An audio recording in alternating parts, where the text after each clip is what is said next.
Hello, welcome to this week's episode of Herp Corner, where we will be discussing the origin, fun facts, and general care of the lesser siren, or the mud eel, or the dwarf siren, or the two-legged eel. This creature was discovered in 1826. Who discovered this species? I'll get into that soon, but they can be found in various states within the U.S. and Mexico, mainly in Texas, Florida, Virginia, Illinois, and Michigan. In Mexico, though, they can only be found in Veracruz. Now for some fun facts. Number 1. Usually, when I'm researching an animal, I can find who discovered them on the Wikipedia page. Right here, where the blue letters I circled are, is where the last name of the discoverer usually is. If you click on it, it'll bring you to a page dedicated to the zoologist. On the Lesser Sirens page, however, the only thing it says is Barnes. No link. I looked at the page's sources of information in hopes of seeing who this Barnes character is, but on every article I found, all it lists is Barnes. So, although I cannot find an image of this Barnes, let me tell you on what I think might have happened. To be mononymous means to be legally referred to by only one name. People have been allowed to go through with this process for centuries, including during the 17 and 1800s. Barnes must have become mononymous during this time, hence being referred to everywhere by this single name. Although this sadly means I cannot find a single picture of him, and there are no articles on him. Number 2. The lesser siren resembles an axolotl with its oddly shaped gills and oddly shaped face. What sets them apart, though, is not only the bipes-like anatomy, I'll cover those monsters in a video in the future, don't worry, but also the smooth sides. See how an average axolotl has those indentations within its side? The lesser siren does not. Number 3. Much like the axolotl, a mud eel remains primarily aquatic throughout their entire life. Number 4. As a counterpart to the lesser siren, there exists a greater siren.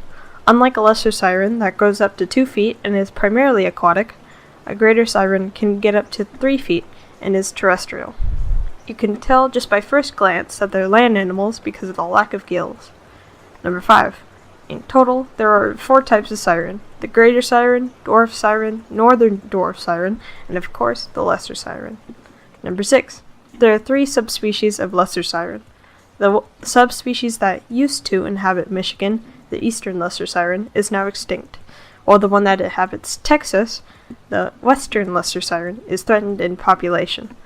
The species in Mexico, the Rio Grande lesser siren, however, is protected by law. Number 7.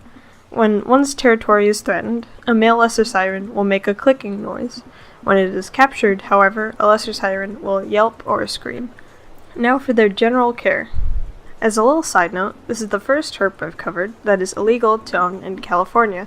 Sadly, this is the case with most amphibians that aren't frogs. So, if you live in California, like me, then you won't be able to get one of these. To my knowledge, lesser sirens are a rather uncommon species to find at reptile expos, but this doesn't mean you can't find any online breeders. Simply search lesser siren for sale and you'll get several breeders who are willing to sell. My top pick would be Backwater Reptiles, who will sell you one of these babies for $40.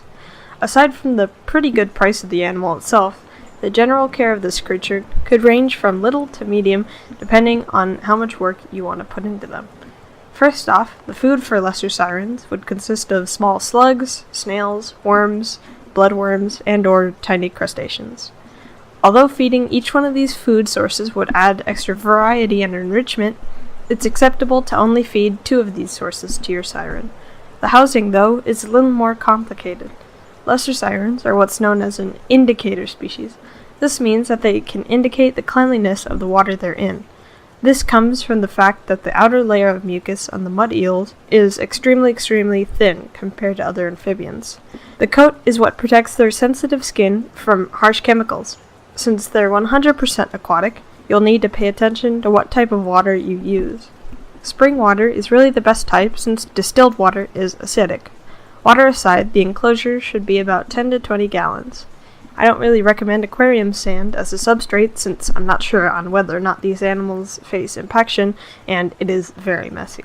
Some people leave the bottom bare, but that doesn't look incredibly appealing. Because of this, I recommend small aquarium pebbles.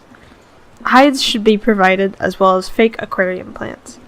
Although a bioactive enclosure would be a good idea, it would be very hard to manage because of a siren's sensitivities. As you're thinking about the enclosure, be sure to keep in mind that these guys grow up to 2 feet, and make sure your enclosure's design is suitable for this animal. Anyways, thank you for tuning into this episode. All my sources are in the description, and I'll see you next time.